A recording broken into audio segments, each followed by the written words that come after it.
Hi, I'm Jean Shafiroff, and I'm on a mission. Anyone can be a philanthropist. My television show came from my book, Successful Philanthropy: How to Make a Life by What You Give.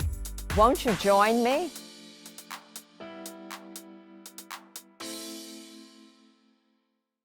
Welcome to Successful Philanthropy. I'm your host, Jean Shafiroff. This show is designed to highlight the work of philanthropic leaders here in the United States and then beyond. With us today, Curtis Sliwa. He is the founder and president of the Guardian Angels. He's also a radio host, and now he's running for mayor of New York City in November 2021. He joins us on his campaign trail from his car. Let's all welcome Curtis Sliwa. Curtis, thank you very much for joining us. And before we talk about the Guardian Angels, I want to talk a little bit about you.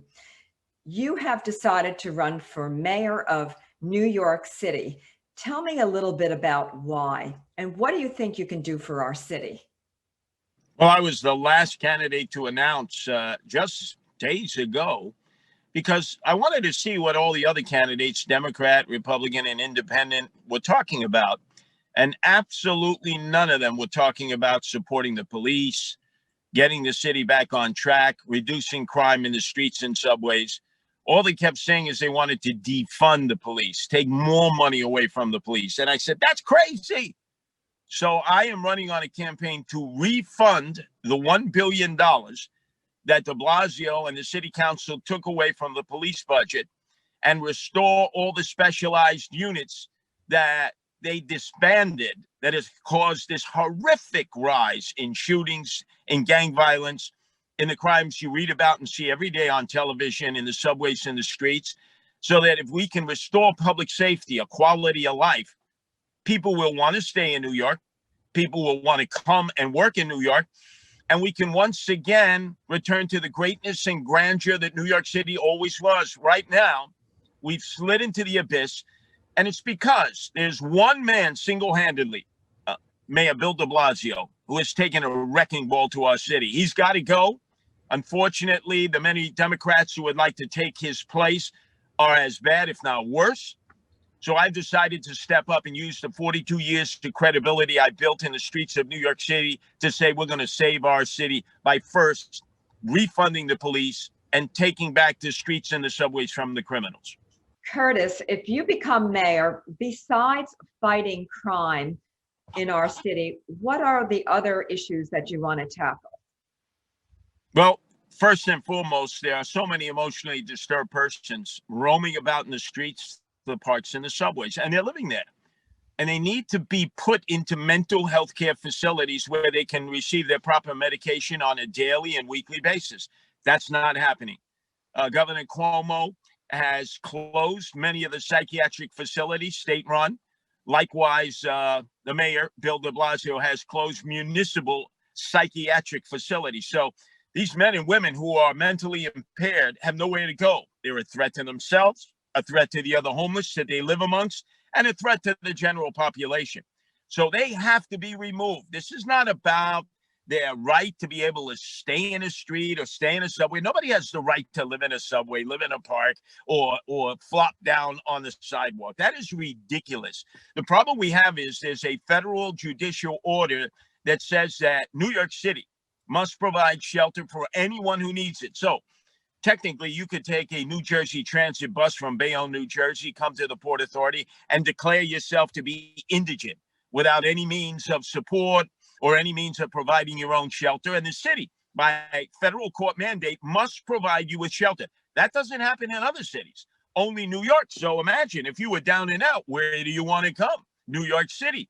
And there's no vetting process to see where the people are from.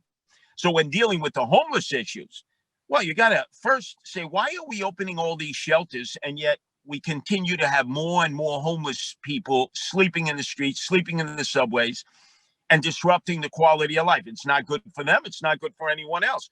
So if they're homeless, they're going to have to stay in the shelters. We're going to have to provide them services because many of these men and women, they have severe alcohol, drug issues. They might be mentally unstable. They might be dysfunctional. The families might want them, but they have to get back on track first. All of these things are not being done by Mayor de Blasio or Governor Cuomo, and they declare themselves to be very liberal, progressive. They care about the indigent and the poor. But the proof is what we see. They don't. They've cast these people out. And if you don't deal with these problems, you're never going to be able to recover the soul of the city. We'll never be able to get back on track, attract people when Broadway opens up and the cultural centers and the restaurants and the bars, and all of a sudden tourists return because the vaccines have created enough herd immunity that we can all safely walk about in normal capacity without having those masks on our faces and without having to stand 6 or 3 feet away from one another. And then we have to look at the economic welfare of the city. We're going to have to come to a realization that every agency is going to have to do more with less.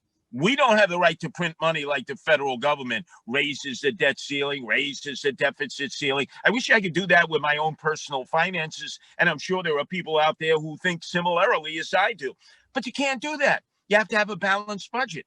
And I noticed that some of the other candidates, they're talking about universal income. We'll give people $5,000 a year. Where are they going to get this money from? They're already taking $1 billion from the police. I'm going to restore that. And yes, they'll have to trim the budget from education, which takes $30 billion out of a $92 billion budget. I don't know if we're necessarily getting the return on $30 billion when we have the Department of Education eliminating the 2 programs. They cater to young people who have studied hard, who have played by the rules, and are achieving academic excellence. I'm talking about the gifted and talented programs for younger children. My 2 youngest sons tried to get into gifted and talent. They didn't qualify. They're in good public schools. They're learning well. But that doesn't mean you eliminate gifted and talented. And also, for the academic achievers, there are the specialty tests to get into the better high schools in New York City. So you have Brooklyn Tech, Stuyvesant, Bronx High School of Science, Townsend on the Queens College campus, Staten Island Tech.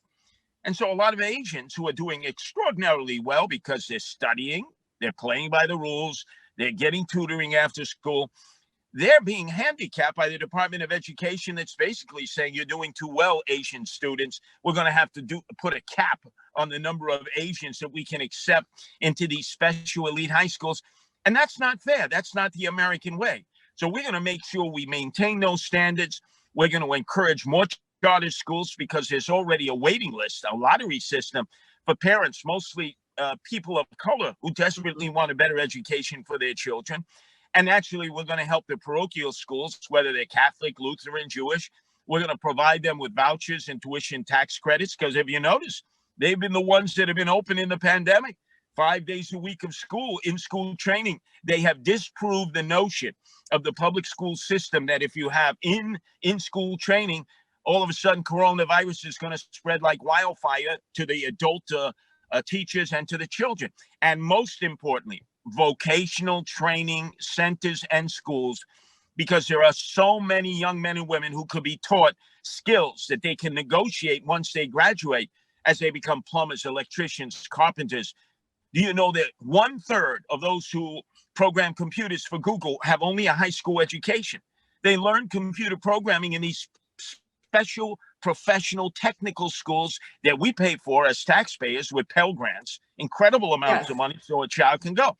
So vocational training must be a primary objective and will be in a Sliwa administration. Right. So what I'm hearing is that a priority of yours is education. Now, I want to go back to, you are the founder of the Guardian Angels, an organization that I believe you founded about 40 years ago. And from what I've read, you're now in 130 different cities.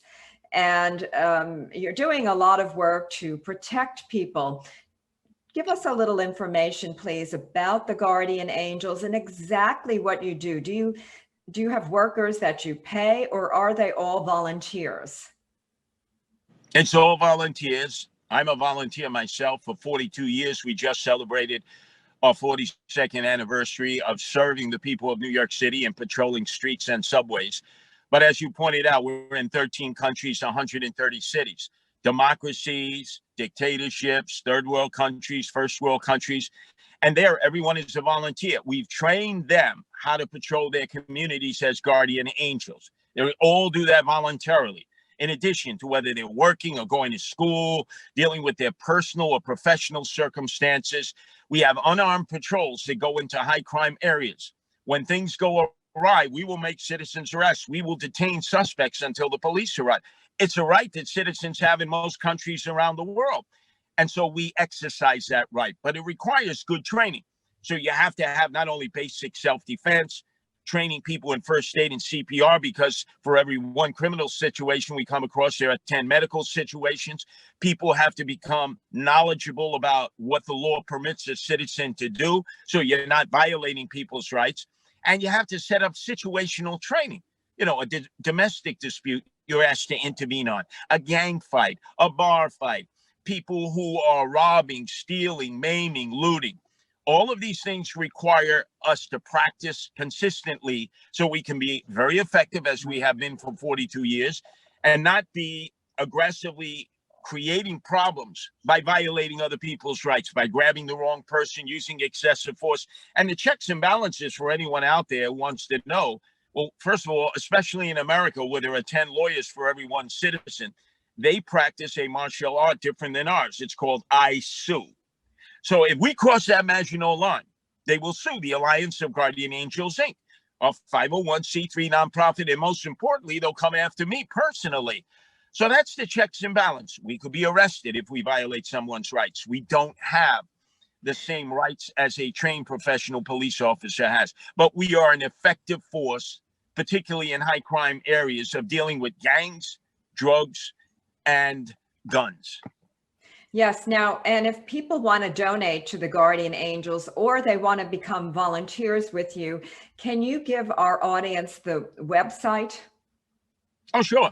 And it'll tell you everything we do globally and locally, because it's not just patrols. We have a junior guardian angel program to deal with youth who are 15 to 6 years old. We keep them out of harm's way. They don't go out on patrol, but they do other community service.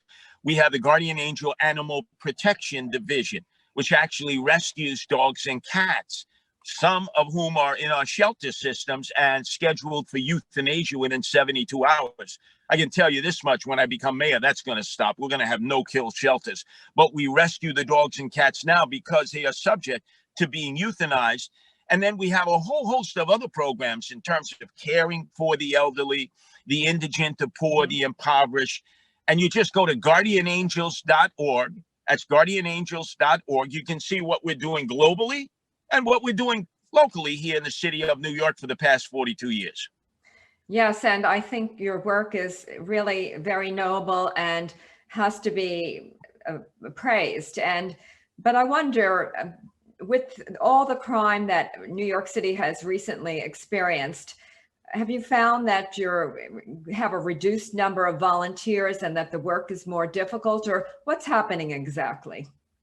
No, in fact, it is the basis of supply and demand. The demand is so great for our services. We are now patrolling neighborhoods that previously I would never have thought there would be a Guardian Angel patrol. In fact, when I first started back in 1979, if I walked through the Upper East Side wearing my red beret, red sateen jacket, the Upper West Side, Chelsea, Little Italy, Chinatown, all areas that we patrol now, people would have said, please don't walk through the areas. People will think we have a crime problem and our property values will plummet. Now they can't get enough Guardian Angels presence because the police have been rendered impotent by this Mayor de Blasio. It's almost like they've been exposed to kryptonite. They become reactive, not proactive, and Guardian Angels are filling the void. And in many of these neighborhoods I mentioned, all of which are in Manhattan, we've actually recruited and trained young men and women from these specific communities to patrol their own communities: Black, white, Hispanic, Asian, males, females, gays, straights. It matters not. We get them all collectively trained and they voluntarily patrol their community. And that's a form of empowerment, so that you don't have to be totally dependent on government, which is always a dollar short and a day late. And most officials, they always promise you, we'll take care of you from the cradle to the grave. What happened to self-help? What happened to people dealing with problems in their own community? Why does government always intervene and say, no, we don't trust the people, we'll take care of you? And they don't, and they can't, and they shouldn't. I trust people. That's why there are so many thousands of guardian angels globally, many of whom I don't even know. But I know they've been trained appropriately. I know that they will follow the tenets and standards of the guardian angels, which is we dare to care. It's us and we, not I and me. If you trust people, then good things are going to come about. If you just trust government, you're always going to be disappointed. For our viewers, we are with Curtis Sliwa. He is the president and founder of the Guardian Angels. He's also a talk radio host, and he's now running for mayor of New York City in 2021, November 2021. Getting back to you and your platform for mayor, how many years do you think it will take for New York City to really come back, for our economy to get going, for the streets to be cleaned up? How many years? Is it 5? Is it 2? Is it 10? What is it exactly? Well, I'm a survivor of the 1970s when New York City was on the verge of fiscal dissolution because New York City government had misspent its money. And they went to Washington, then President Gerald Ford, and wanted a bailout, wanted to declare Chapter 11. And if you remember, there was a famous headline in the Daily News, Gerald Ford, president, then said, drop dead New York City. And he was absolutely right. We got into our own mess, and then we wanted to put our corrupt beak into the trough of the taxpayers to get bailed out. And the federal government said, no, if we do it for you in New York, we will have to do it for other municipalities all throughout America, and it'll cause economic chaos. So we're going to have to do more with less. In the 70s, 1 million residents of New York City fled.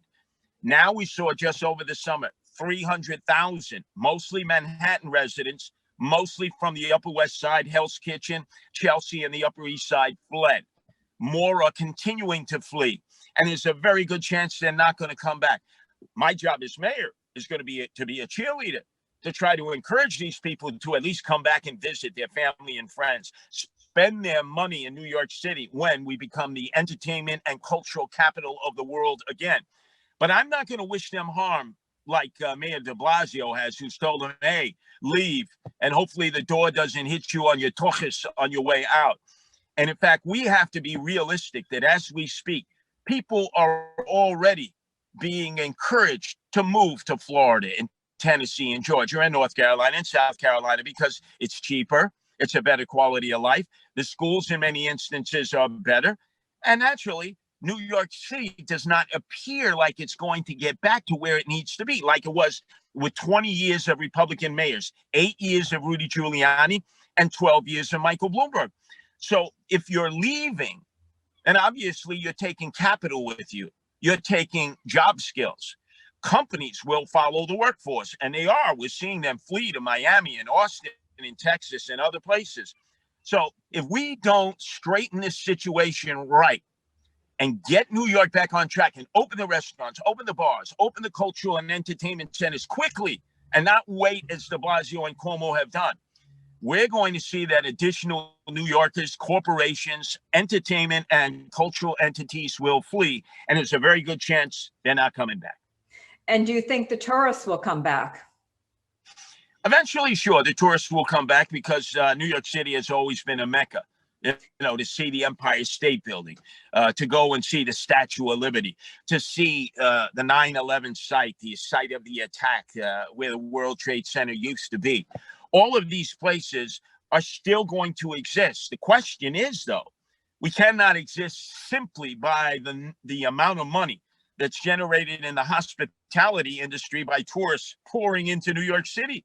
We have to have work for the day-to-day people. And let's face it, one thing the pandemic taught us, you don't need to be in New York City. You don't need to be in a glass and steel and concrete structured building in order to do your work. You can do your work virtually, stay in your community. And as New Jersey, Connecticut, and Pennsylvania are now telling the workers who are working virtually from their own homes, your taxes go to us. It doesn't go to New York City because you're no longer in New York City. Yes. Now, there's been a lot of talk about a movie about you and your life. And if a movie were produced, a Hollywood movie, who would you want to play you, Curtis? Well, I'm the comeback kid because remember, I've had prostate cancer, ileitis, colitis, chronic Crohn's disease. It almost took me out. I got shot 5 times with hollow point bullets. on the orders of John Gotti Sr. to John Gotti Jr. by the Gambino crime family in the summer of 1992.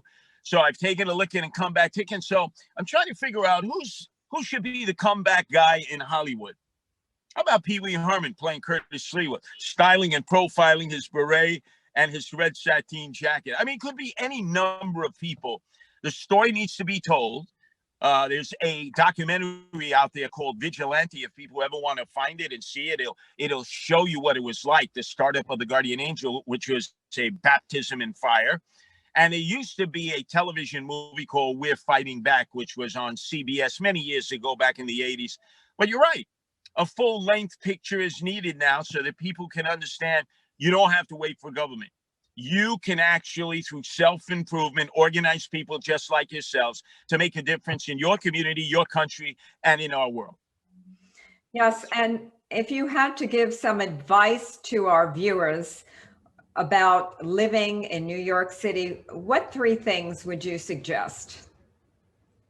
I'd say first and foremost, you got to watch your back, especially at night. It's like zombies roaming about in Dawn of the Dead. These are people who are mindless, not in control of their mental or physical faculties. You have to be careful of them. They can be extraordinarily dangerous. Secondarily, you have to understand that you must do what is best for your family and extended family. And if that means that you decide you're going to leave, I would just ask you, to make sure that you do it in a manner in which you're not being pushed out, but you're leaving because you want to leave to the best possible circumstance.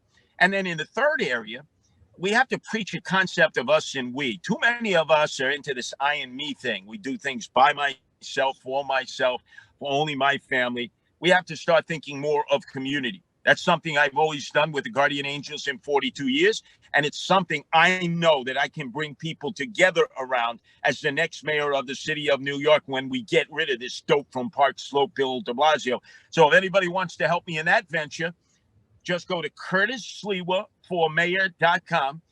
CurtisSliwa4Mayor.com. We're in a race now that I was the last one to jump in on. So we need to raise the money to be able to compete. And hopefully some of the folks who are watching and listening might be able to help me save our city. Now, Curtis, we have about 1 minute left. What advice would you give to our young viewers who are just starting out in life? As a person of influence, what advice do you give young people? Do not, under any circumstance, ask what government can do for you. Start showing what you can do for your family, your community, your circumstance. There are Democrats, Socialists of America, justice warriors out there. Their whole pitch is gimme, gimme, gimme, gimme, me, give me money.